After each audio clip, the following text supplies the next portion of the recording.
For more on this, I'm joined now by journalist and commentator Selim Atalay. Thank you for joining us today.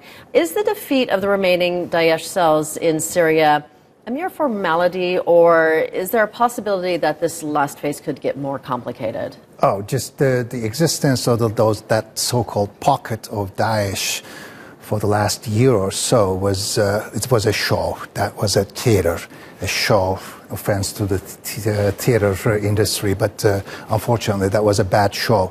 The U.S. and mainly the PKK-YPG needed that excuse, the presence of the so-called Daesh pocket, so that they could just justify their existence. And more importantly, for YPG, PKK, they wanted to gain time, and they were playing for time. So that so-called pocket was an excuse.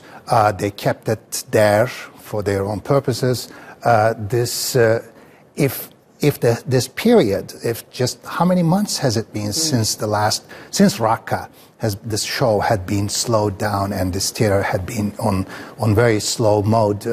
How many months passed? In that case, we are looking at a resistance by Daesh that is quite similar to what the Soviet army put up in Stalingrad, a defense that had lasted for months. No, it's a joke. Right. So just the whole thing was political. What will this mean for Turkey-U.S. coordination? As we know, the U.S. president recently said that U.S. troops will be pulling out of Syria. The U.S. was at dead end there anyway, strategically. The show could not go on forever, and good that Donald Trump saw that this was an unending war and pulled back. Now, for the U.S. and Turkey, Turkey's target is very obvious.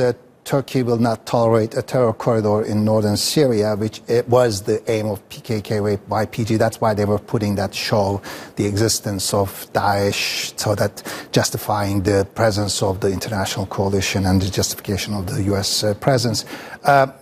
Turkey and U.S. have a joint plan, for instance, for Münbic that was agreed and should have been implemented a long time ago. Münbic could be a good first step, and a similar command control transfer to Turkey in the east of Euphrates. That's the idea. When do you expect Turkey to begin its border operation?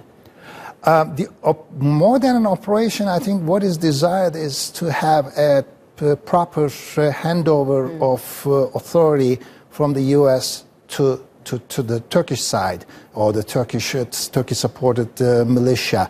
And Turkey does have a plan. Let's not forget President Erdogan put up a good plan at an op-ed at New York Times, which is transformation of authority to the local forces and transformation of the freedom of movement by the local population, which have been actually under the YPG-PKK occupation. The U.S. president last week said that he was expecting for the announcement coming this week that Daesh will be 100% defeated. But is that even possible?